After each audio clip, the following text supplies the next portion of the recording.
By the end of the Victorian era, British explorers had travelled across every continent in the world except one: Antarctica.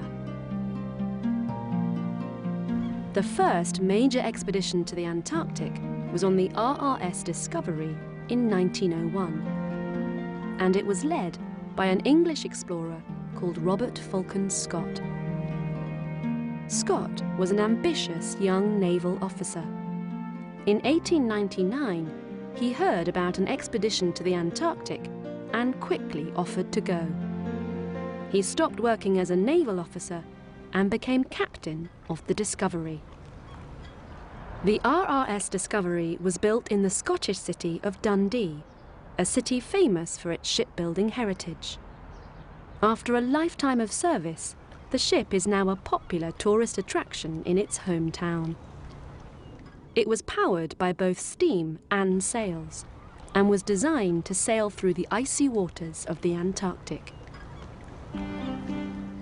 Scott's team included naval officers, including another famous explorer, Ernest Shackleton, and scientists who wanted to learn more about the area's plants and wildlife.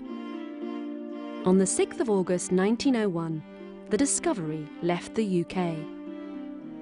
After a 5-month voyage via Cape Town and Lyttelton Harbour in New Zealand, the ship arrived on the coast of Antarctica on the 8th of February 1902.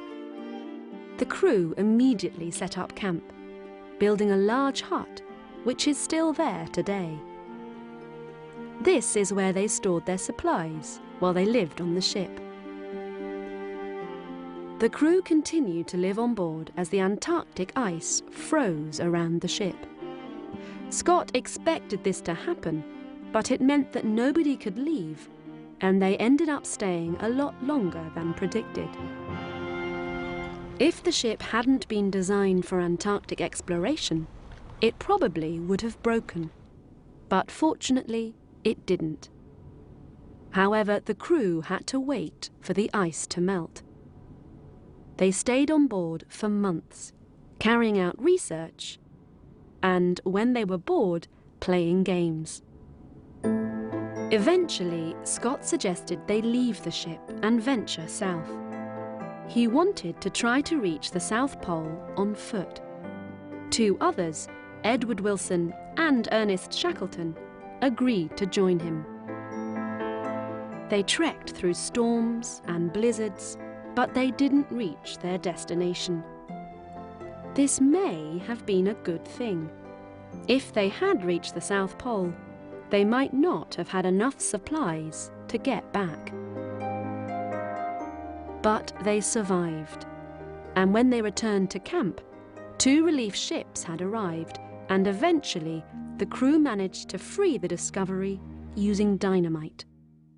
On the 10th of September, the ship arrived back in London, and Captain Scott became a national hero. But his desire to reach the South Pole grew over the years, and in 1910 he left again for the Antarctic.